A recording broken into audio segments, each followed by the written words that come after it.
Voilà, ici je vais expliquer un peu comment ça fonctionne pour pouvoir utiliser le clavier arabe, donc sur Internet. Mais pour cela, quand je vais copier du texte, je vais d'abord m'assurer que j'ai bien le clavier arabe qui est bien installé sur le PC. Et pour ça, il faut que j'ai ici le FR.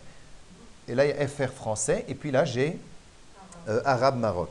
Une fois que j'ai ça, ça c'est bon. Si je n'ai pas ça, ben, dans une autre leçon, j'expliquerai comment on fait pour l'activer. J'ouvre le Word qui est situé soit là, soit il est situé dans le menu Démarrer, tous les programmes. Et dans tous les programmes, vous devez avoir Microsoft Office. Ça dépend le 2013, 2010, ça dépend. Mais là, vous avez le 2013. Vous pouvez l'ouvrir là aussi. Une fois qu'il est ouvert, je rentre à l'intérieur, je prends une feuille blanche. Donc, je double-clique ici. Et là, à l'intérieur, avant tout, la première chose qu'il faut faire, c'est s'assurer que vous ayez bien ceci. Donc là, si vous avez bien ça, ça veut dire que vous êtes bien en mode arabe. Vous avez bien la possibilité de pouvoir écrire orientation arabe. Quand je me mets au-dessus de celui-là, il s'affiche orienter du texte de gauche à droite, définir la direction du texte à lire de gauche à droite. Et si je vais là-dessus, là j'appuie.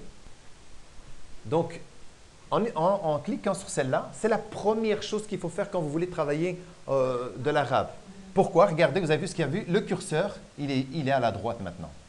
Et comme ça maintenant, je pourrais écrire en arabe et utiliser ici le clavier. Là, je peux, arabe, là. Et là, si je tape dans mon clavier, eh bien, ça s'écrit en arabe. D'accord? Vous remarquez une chose que quand j'écris en arabe, malheureusement, c'est écrit trop petit. Eh bien, il faut impérativement travailler dans l'accueil. Il faut utiliser une écriture beaucoup plus grande. En arabe, il faut au moins 22, 24. Ou sinon, si vous écrivez comme en français, du 12, c'est très bien. C'est trop petit quand on va l'imprimer pour les élèves. Donc là, au moins, minimum 24. Et si vous voulez faire un titre, bah, vous pouvez travailler 36 ou quelque chose comme ça pour avoir un titre. Ça, c'est quand vous l'avez sélectionné, vous restez là et vous sélectionnez tout. D'accord? Et là, vous pouvez agrandir. Vous pouvez aussi utiliser le petit A diminué, agrandir directement comme ça. C'est possible aussi.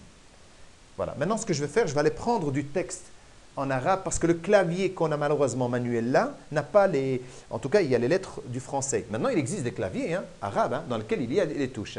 Et vous avez aussi un clavier visuel que je vais vous montrer tout à l'heure aussi, dans lequel vous pouvez aussi cliquer. Mais si vous allez sur Internet, je dis plus facile, vous tapez clavier arabe. Donc, clavier arabe. Maintenant, il en existe plusieurs. Nous, j'ai l'habitude d'utiliser celui-ci, clavier arabe en ligne Lexilogo. Je clique dessus et là, il va ouvrir ceci. Là, en réalité, maintenant, je peux travailler facilement. J'ai mon tableau et je n'ai plus qu'à écrire les mots que je veux. J'écris par exemple le ba, je prends le fatha, donc la voyelle A, et je rajoute alif, ça fait ba, et puis je prends le ba et je prends damataini. Voilà, là j'ai baboun. Une fois que j'ai cliqué, j'ai tapé là, maintenant je peux le sélectionner. Si j'appuie sur sélectionner là, ce qui est malheureux, avant il y avait un bouton copier, mais il ne fonctionnait pas. Donc ici, quand je l'ai sélectionné, en réalité, il faut cliquer bouton droit, donc de la souris sur le mot qui est là. Donc bouton droit. Je copie le texte et ensuite je vais dans le Word et là, je n'ai plus qu'à le coller, soit ici, soit vous appuyez sur la touche du clavier CTRL en bas à gauche plus la lettre V en même temps une fois et colle ce que vous avez copié. Ça, c'est le raccourci CTRL plus V pour gagner en vitesse de copiage si on veut. Maintenant, vous pouvez aussi cliquer bouton droit et puis faire coller. Voilà. Et là, le mot, c'est collé maintenant. Là, je l'ai pris de là-bas. Il s'est bien aligné à droite. Si vous oubliez, vous faites ça là, des fois, dans ce cas-ci, ça va, mais quand il y a une phrase, des fois, il inverse les mots. C'est pour ça qu'il faut commencer comme ça, d'abord. Donc là, vous allez avoir votre texte qui peut se copier.